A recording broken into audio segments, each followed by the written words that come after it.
What happens when the boundaries of survival are pushed even further?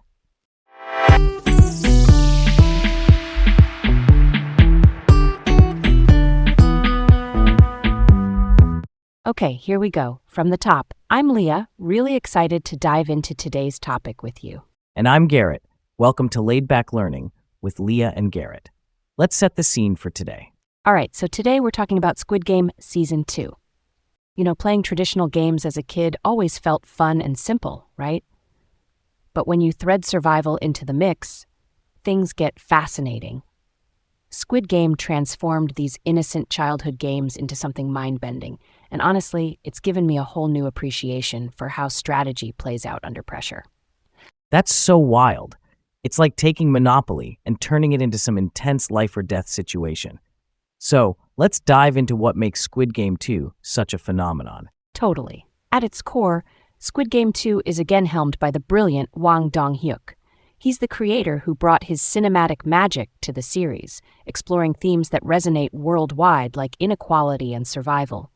With Netflix backing the production, it's no surprise that they could push boundaries beyond what traditional TV might allow.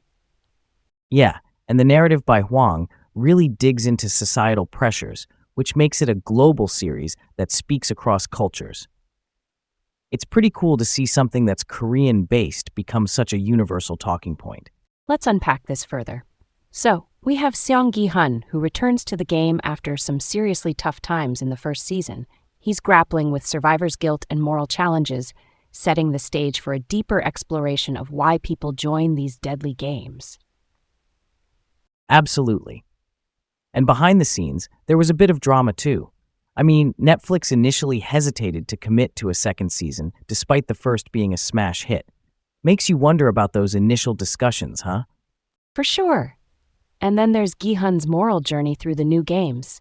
He's a character who's constantly evolving, pushing us to think about our own ethical dilemmas.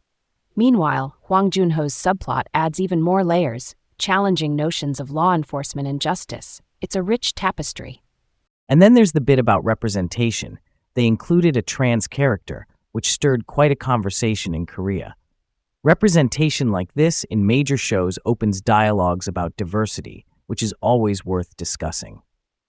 That's a critical point.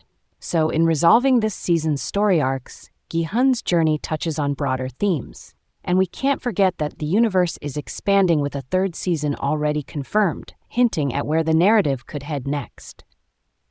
Plus, Jung Jae-il's score, it's pivotal in creating that tense atmosphere. His work is brilliant in connecting the emotional tones throughout the series.